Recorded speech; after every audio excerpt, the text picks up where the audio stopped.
అందరికీ నమస్కారం.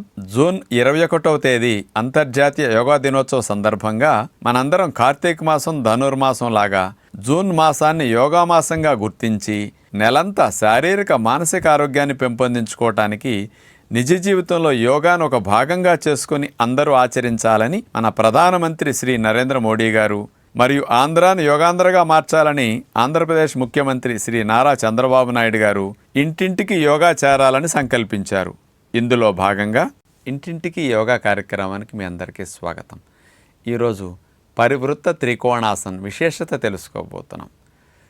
సన్నజాజి తీగలాగా నడుము సన్నగవ్వాలన్నా, ఆడవారికి ముఖ్యంగా నడుము భాగంలో ఉండే తొనల్లాంటి కొవ్వు కరగాలన్నా, అలాగే మగవారికి ముందు పొట్టతో పాటు పక్క పొట్ట కూడా ఎక్కువ పెరుగుంటుంది, ఆ పొట్ట తగ్గాలన్నా, అలాగే నడుము ఫ్లెక్సిబిలిటీ మంచిగా రావాలన్నా, దీనితో పాటు పూసలు, మజిల్స్, నరాలు, డిస్క్లన్నీ కూడా హెల్దీగా, మెడపూసల నుంచి ముడ్డిపూసల వరకు అన్నీ హెల్దీగా ఉండాలంటే కూడా ఈ పరివృత్త త్రికోణాసనం మంచిగా ఉపయోగపడుతుంది.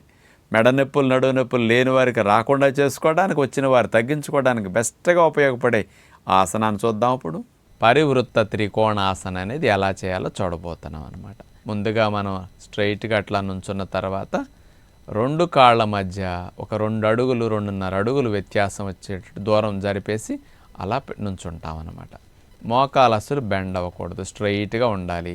2 చేతుల్ని మనం అట్లా స్ట్రైట్గా చాపేసి నడుముని ఎడం వైపుకి అట్లా ట్విస్ట్ చేసి, ఇప్పుడు కుడి చేత్తో ఎడమ పాదం పైన మనం అట్లా పట్టుకుని ఆనిచ్చేస్తాం. ఇప్పుడు చూడండి, నేల పక్కన అట్లా పెట్టేస్తారనమాట. అరిచేయి నేల కానింది, ఎడమ పాదం పక్కనే కుడి చేయి అట్లా పెట్టి ఆనించిన తర్వాత ఇప్పుడు చూడండి, ఎడమ చేయి పైన ఆకాశానికి స్ట్రైట్గా అట్లా చాపేస్తాం, అక్కడ బెండ్ అవ్వకుండా. మెడను కూడా మీరు ట్విస్ట్ చేసి ఎడం వైపుకి అట్లా తిప్పవలసి ఉంటుంది అనమాట. మెడ, చేతులు, నడుమన్నీ ఎడం వైపుకి అట్లా తిప్పటం జరిగింది. పరివృత్త త్రికోణాసన అనమాట. అట్లాగే కదలకుండా 2 నిమిషాలు 3 నిమిషాలు మీరు ఉన్నప్పుడు ఓవరీస్ మీద మంచి ప్రభావాన్ని చూపే ఆసనంగా అవుతుందన్నమాట ఇది. ఇప్పుడు అట్లా ట్విస్ట్ చేసినప్పుడు చూడండి, ఆ ఓవరీస్కి బాగా ఈ గర్భాశయ భాగానికి మంచి లాభాన్ని ఇచ్చే ఆసనం అన్నమాట. ఇట్లా మెల్లగా ఉండలేనప్పుడు తీసేసి చేతులు తీసి చాపేస్తారు, నడుము లైన్గా పెట్టి హాయిగా రిలాక్స్ అవుతారు. ఇప్పుడు ఎడం వైపుకి తిప్పటం జరిగింది కదా, అట్లా రిలాక్సేషన్ అయిన తర్వాత ఈసారి మరో ప్రక్కకు మరల అభ్యాసం మనం చేయవలసి ఉంటుందన్నమాట. నడుము పైన అట్లా చేతులు పెట్టుకుని కాళ్ళ మధ్యలో 2.5 అడుగుల దూరం అట్లా జరిపేసి మోకాళ్ళు వంచకుండా స్ట్రైట్గా నుంచున్న తర్వాత ఇప్పుడు మనం కుడివైపుకి నడుముని తిప్పాలి. ఎడమ చేతిని తీసుకువెళ్ళి కుడి పాదం దగ్గర అట్లా పట్టుకుంటాం. నిదానంగా చూడండి, ఎడమ అరిచేయి నేలకు అట్లా కుడి పాదం పక్కన అట్లా ఆనిచ్చేసేసి మెడను ట్విస్ట్ చేస్తాం. కుడి చేయి పైన ఆకాశం వైపు వెళ్ళింది. మెడను కూడా కుడివైపు అట్లాగే తిప్పి పైన చేతిని చూస్తూ మెడను అట్లా తిప్పేస్తాం అన్నమాట. అలాగే ఉండగలిగినంతసేపు పరివృత్త త్రికోణాసనలు అట్లా ఉండటం వల్ల గర్భాశయానికి, ఓవరీస్కి మంచి లాభం చేకూరుతుందన్నమాట.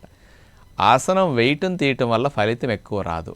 ఆసనం వేసిన తర్వాత కదలకుండా అదే ఆసనంలో మనం ఎక్కువసేపు ఉండగలిగితే ఫలితం ఆ ఉన్న ఆసన స్థితిలో ఎక్కువ ఉంటుంది. కాబట్టి దీనిని మీరు గ్రహించి కాస్త ఎక్కువసేపు ఉండటానికి ప్రయత్నం చేస్తే బాగుంటుందన్నమాట.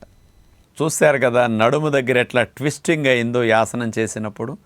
అందుకని ఇటు భుజాలు, జబ్బలు, తొంటి భాగము, నడుము, కాళ్ళల్లో ఉండే నరాలు, కండరాలు అన్నీ పాదం దగ్గర నుంచి తల వరకు అన్నీ ఇన్వాల్వ్ అయ్యే ఆసనం ఇది.